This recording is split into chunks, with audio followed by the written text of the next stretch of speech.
All that shortly, but we start off this edition with some news from Afghanistan, where widespread corruption allegations have been leveled against the Afghanistan President Ashraf Ghani. And in a shocking revelation now coming in, a former special security advisor to the president has gone on record to say that the presidential palace asks women for sexual favors. You heard that right. In an interview given to an Afghanistan news outlet, Ghani's former aide has claimed that sexual favors are asked for in exchange for a minister's seat or for becoming a member of parliament.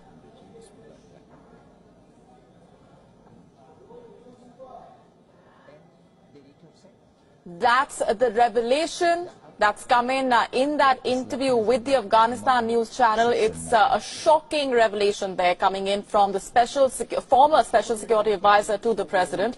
He's gone on record to say that the presidential palace there asks women for sexual favors in exchange for a minister's seat or for becoming a member of parliament. Let's get in further details and perspectives now from Afghanistan journalist Mariam Wardak joining us on the broadcast. Thanks very much, Mariam, for speaking with us here on WION World is One. You were someone who's worked within the presidential palace for several years, for about 4.5 years. If you can react for us to that revelation that has been made now by the former special security advisor and elaborate for our viewers what you saw yourself when you were working there as well. Okay, for the record, I'm not a journalist. I'm an analyst. I was formerly a strategic communication advisor to the National Security Advisor, former and current. So the Special Security Advisor in Ada Camp, one may take General Ahmadzai's interview as someone scorned that understanding the issues he brought up and highlight reflect reality. Presidential palace is the center of government. Anything that is happening in the palace is a reflection of how President Ghani's government is run. Unfortunately, General Ahmadzai enumerated that many pervert and corrupt activities that supposed individuals have a stranglehold of Ghani's government. This said, we have to bring attention that unfortunately and saddening, this has become a rallying cause for the Taliban and Islamic jihadists. I believe that Afghan women should be concerned that the actions of very few could result in the cause of strengthening application of Sharia as well as traditional archaic customs of isolating and denying the progress of Afghan women. So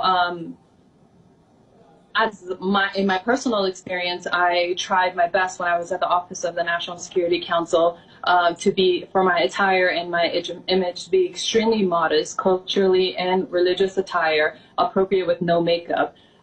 Perception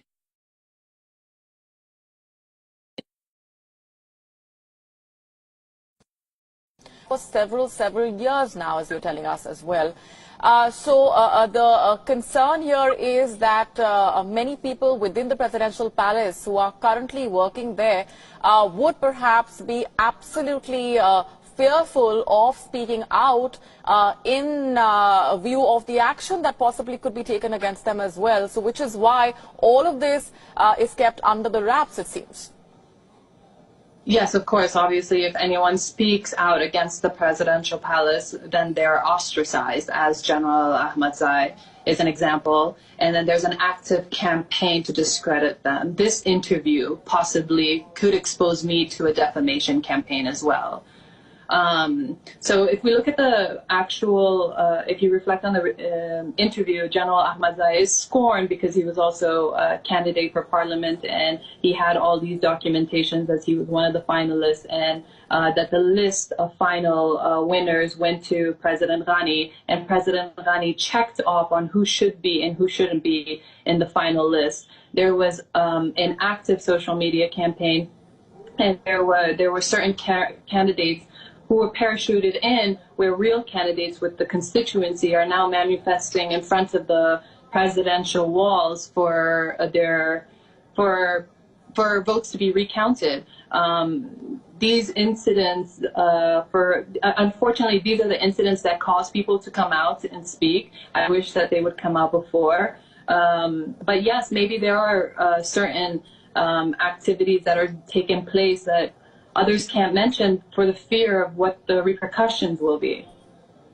All right, we're going to leave it there for the moment. Mariam Vardak, appreciate very much for joining us on the broadcast and delving deeper into what the former Special Security Advisor of the Afghanistan President has had to say, saying that women are asked for sexual favors in return for a seat or for becoming a member of parliament. We'll, of course, keep a close eye on the latest coming in from Afghanistan.